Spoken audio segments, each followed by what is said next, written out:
মাহমুদুল হাসান সোনাতলা।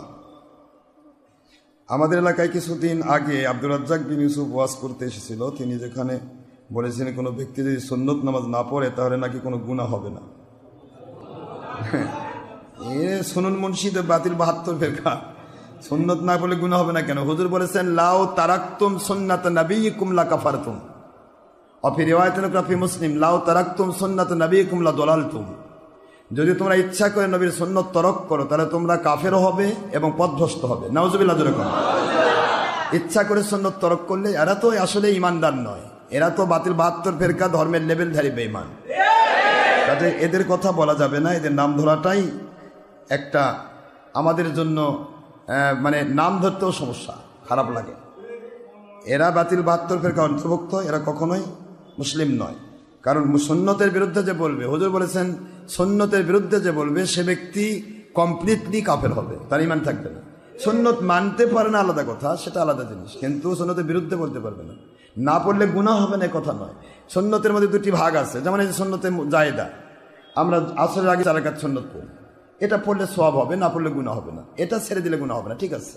কিন্তু সরাসরি বলা যাবে না সুন্নত না করলে গুনাহ হবে না। সুন্নত কয় প্রকার আছে, কোন সুন্নত তরক করলে গুনাহ হয় না, এটা বলে দিতে হবে। সুন্নতের জায়েদা যেটা নফল, এটা তরক করলে গুনাহ হবে না। যেমন আসরের আগে 4 রাকাত, এশার আগে 4 রাকাত। আর আমার সাথে যখন আপনারা আছেন মুর্শিদ কিবলার সাথে, এটা অনেকের প্রশ্ন হতে পারে যে হুজুর তো এখানে সুন্নত পড়ায় না, কিন্তু আমার সাথে যখন আছেন তখন আমার সোহবতে থাকা, মুর্শিদ কিবলার সোহবতে থাকা ফরজ। ফরজের মূল্য বেশি না সুন্নতের মূল্য বেশি?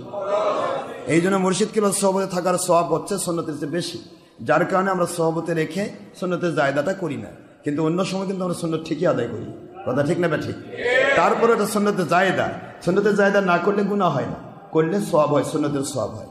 এই জন্য আপনারা যে আমার সাথে যখন সোহবতে বসে থাকেন, এই সোহবতে বসে না থাকলে আমরা কিন্তু অন্য সময় আসরে 4 রাকাত সুন্নতও পড়ি, এশার 4 রাকাত সুন্নতও পড়ি, কিন্তু এই সময় পড়ি না কেন? কারণ আপনি আমার সোহবতে আছেন।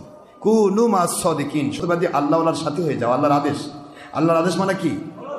আল্লাহর ওলিদের সোহবতে থাকলে একটা ফরজের ইবাদত পাওয়া যায়, ফরজ ইবাদতের সওয়াব হয়। কাজে ফরজের সাথে সুন্নতের জায়েদার গুরুত্ব বেশি নয়, যার কারণে আমরা আসরের আগে সুন্নতটা না পড়ে আপনাদেরকে সোহবত দেওয়ার চেষ্টা করি এবং সেই মোতাবেক ফরজের ইবাদত আদায় করি। কথা কি বোঝা গেছে? সুন্নতের জায়েদা ছাড়লে গুনাহ হবে না, বলতে হবে, উল্লেখ করতে হবে সুন্নতের জায়েদা না করলে গুনাহ হবে না। কিন্তু সুন্নতে মুআক্কাদা যদি 1 রাকাত ইচ্ছা করে তরক করে, সে কবিরা গুনাহগার হবে।